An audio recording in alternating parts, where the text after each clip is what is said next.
Hello everyone, আমি ইপসিতা। আমার আরেকটি ব্লগে তোমাদেরকে স্বাগত। এখন বাজে 6:15 মতো। আমরা যাচ্ছি এখন একটা জায়গায় ঘুরতে। বেশি না, দুদিনের একটা ট্যুর আমাদের। তো কোথায় যাব, কি করব, সব তোমাদের সাথে শেয়ার করব। তাই পাশে থেকো আর দেখতে থাকো। এখন আমরা উঠে পড়েছি ট্রেনে। আর আমাদের ট্যুরটা ছিল ফ্যামিলি ট্যুর। আর আমাদের ট্রেন ছিল হাওড়া থেকে 9টা 15 মিনিটে, কিয়ারা যোগা এক্সপ্রেস। আর এখানে আমাদের অলরেডি ট্রেন ছেড়ে দিয়েছে, একদম রাইট টাইমে ট্রেনটা ছেড়েছিল। আর আমরা কোথায় যাচ্ছি সেটা নিয়ে তোমাদের নিশ্চয়ই এখন একটা ভাবনা তৈরি হয়ে গেছে। আমরা যাচ্ছি রাঁচি।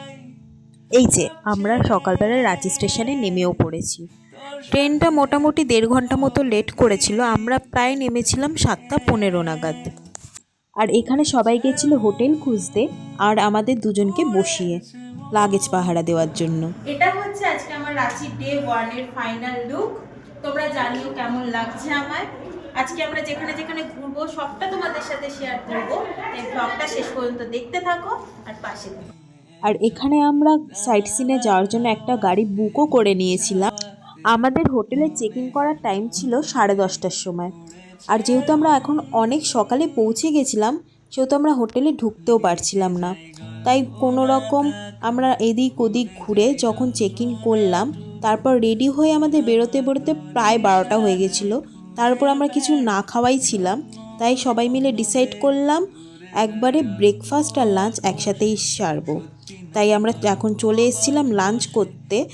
আর এখানে এরম একটা হোটেলে আমরা বসে পড়েছিলাম লাঞ্চ করতে। আর সকাল থেকে যেহেতু আমরা একদমই না খাওয়া ছিলাম, তাই ভীষণ খিদে পেয়ে গেছিলো। তাই তাড়াতাড়ি লাঞ্চ করে আমরা বেরিয়ে পড়েছিলাম আমাদের মূল উদ্দেশ্যে, ডেস্টিনেশনে যাওয়ার জন্য।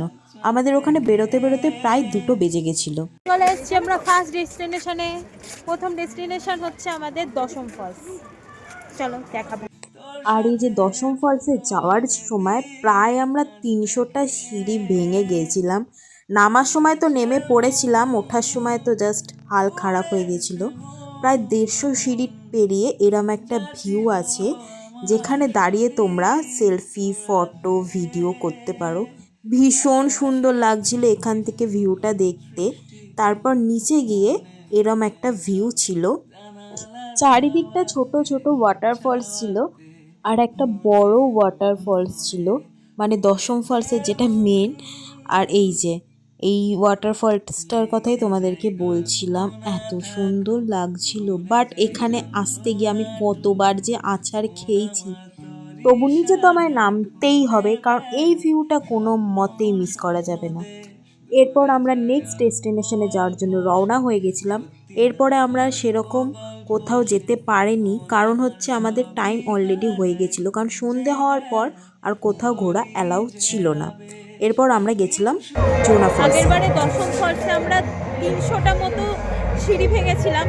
জানি না এটাতে কটা সিঁড়ি ভাঙতে হবে, মানে তখনই আমাদের হাল খারাপ হয়ে গেছিলো। এবার দেখি আমাদের কটা সিঁড়ি এখন ভাঙতে হয়। চলো।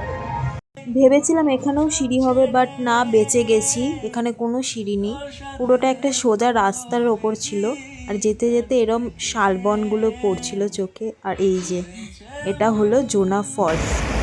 এটা হচ্ছে জোনা ফলস। দেখো এত সুন্দর ভিউ। আর তোমরা যারা যারা চাইছো রাঁচি ঘুরতে আসবে, চোখ বন্ধ করে চলে আসতে পারো। ভীষণ সুন্দর।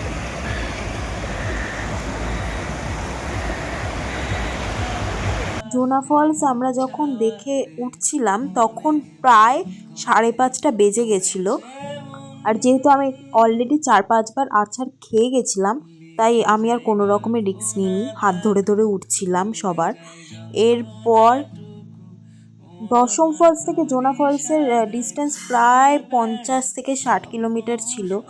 যেহেতু অনেকটা টাইম আমাদের আগেই নিয়ে নিয়েছিল, তাই আমরা আর এরপর কোনো জায়গায় ঘোরার চান্স পাইনি। তাই এরপর আমরা চলে গেছিলাম হোটেলে। আজকের ব্লগ এইটুকুই। কালকে আবার শেয়ার করব তোমাদের সাথে ডে 2 এর একটা ব্লগ, যেখানে আমরা আরও অনেক জায়গায় ঘুরবো। দেখা হবে পরের ভিডিওতে। আজকের মতো টাটা।